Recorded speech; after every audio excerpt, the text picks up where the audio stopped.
So Jerry McGee will now tap that in for par, and he will conclude at 7 over par. And Jerry is in. This is bonus coverage of the Westchester Classic following Cincinnati's defeat of the Detroit Lions 17-13. Jack Nicklaus at 4 under, trying to finish up in high style with a birdie. Nicklaus won in 1967, beating Dan Sykes, and he came back in 1972 to beat Jim Colbert.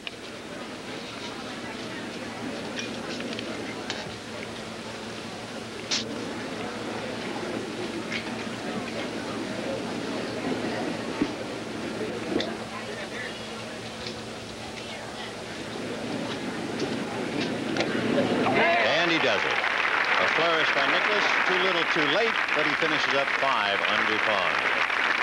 What kind of a man was Freddie Corcoran? The Westchester Classic is being dedicated to his memory. Listen to those who knew him well. Jack Whitaker, for one. We'll return to the golf action here at Westchester in a moment, but we'd like to take a few minutes now to tell you something. There was a sudden and shattering hush fell on the golf world this summer when Fred Corcoran died, and we that knew him can't believe he is gone yet. Fred Corcoran was a man who had a first-rate mind that sped along far beyond the speed limit. He was a kind and generous man with a gift of laughter and a joy for life, and just a smidgen of the rogue about him that kept him eternally interesting. Freddie was a man who distrusted people who stood on the balls of their feet, who drank from an open stance, and especially those who chewed ice. And he was a man who could not live without the telephone. He was always on the telephone, regardless of where you were, on the golf course, in the office, on the street. He was always looking for a phone, and of course, I'm sure he's promoting golf. Fred Corcoran was the tournament manager starting in 1937, and so we were both brand new. He was responsible for us picking up millions of dollars in bonds when it was needed during the World War II, and he's a great fellow. I admire him as a man. I admire him as a golfer. Well, I think I admire him as a golfer. I remember the last time I played him with the wing foot, I had a sunstroke, and he made me count it. But he's a good guy. Being with Freddie Corcoran is like being in the middle of a history book. Even the place he lives is filled with history. The 15th green here at Wingfoot, where in 1929 in the Open, Bobby Jones took a 7 to force himself into a tie with Al Espinosa. This house, former heavyweight champion Jack Sharkey once wanted to paint it. This apple tree, Gene Sarazen once wanted to prune it. And this patio is where Tony Lima used to hit golf balls to the Corcoran children in summer evenings long ago. Fred, what was the golf tour like in the early days back in the 30s? Well, we had, when I took over in 1937, we had 30 tournaments, and the average was about $3,500 per tournament, 1937. But the greatest break that came along, we played in Los Angeles, played Los Angeles Open, and then we went up to a place in Oakland, and a fellow by the name of Sam Snead came along, and he did more for golf at that particular time. He had that charisma that the game needed at the time. The Armours, the Joneses, the Saracens, the Hagans were passing out, and we needed a name, and he just came out of the trees out of West Virginia, and since then, why, he's made $1 million and saved $3. Hasn't he, though, huh? Tell us a little bit about Walter Hagen. Hagen never worried, and he never hurried about anything he did. He had a great saying, too. He says, I have a reputation of being late. He says, I'm not late. Everybody else is always early. He had more color lighting a cigarette than some fellas have winning the championships that we see today. I mean that. And the only other fellow was near Hagen, was Lima. And the first time I went out to see Lima, I was down at Miami. And he was playing with Arnold Palmer. Lima had that same stare, like he's looking up at he's looking over everybody's head. He's looking up at the sky all the time. Hagen was always looking up at the sky. Lima had it, but Hagen had it. Fred, when Tony Lima went over to the British Open in 1964, he left from Philadelphia. Did he get any sleep at all before he teed it up at St. Andrews? Never closed his eyes. And I met him at the airport, and I was so upset with him because I did not want him to play in Philadelphia. Because I said, Tony, you don't go to St. Andrews the night before the tournament. It takes a week to know St. Andrews. Well, what did Tony say when he won? He said, you didn't think I could do it, did you? And we've got a picture of him. You didn't think I could do it, did you? Let's talk about Ted Williams, Fred. You have said, and been quoted as saying that he is the most honest man you ever met. Honest and most sincere and most charitable.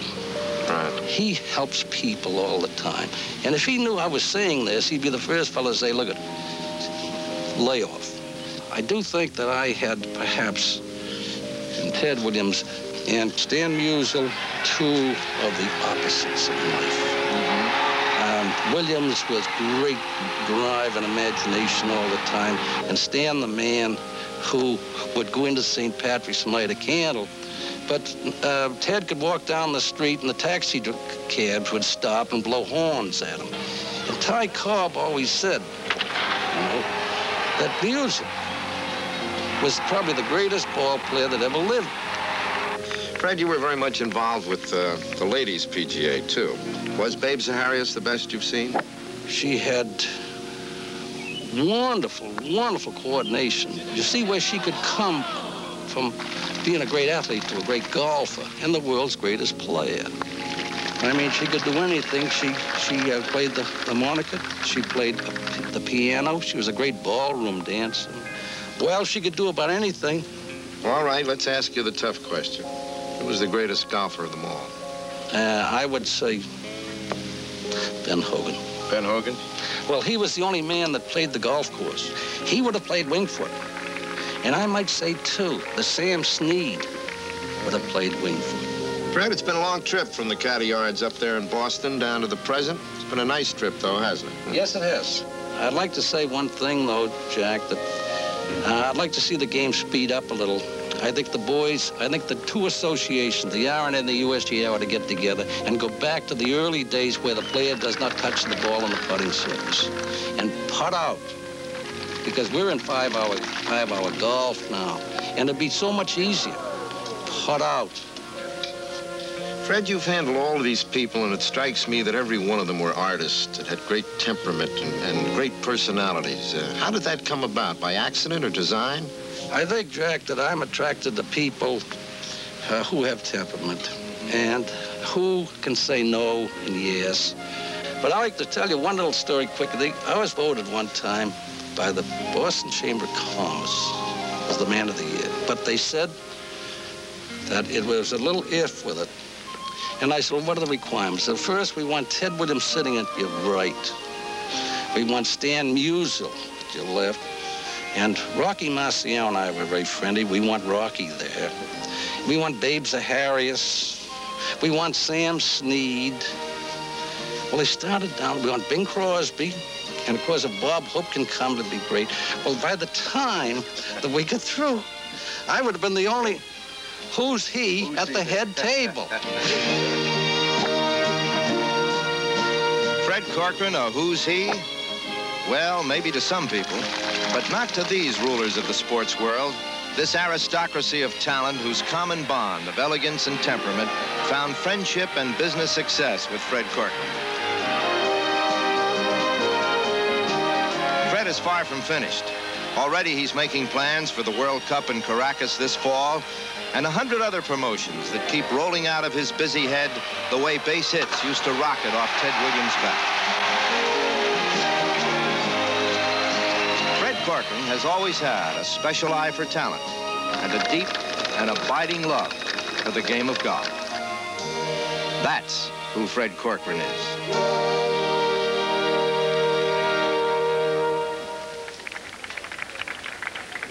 And that, of course, Fred Corcoran was.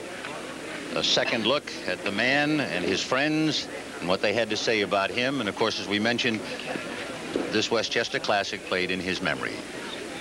On this fourth and final round of the 11th, Andy North holding at 13 under. Tom Weiskopf and George Archer, 4 back at 9 under.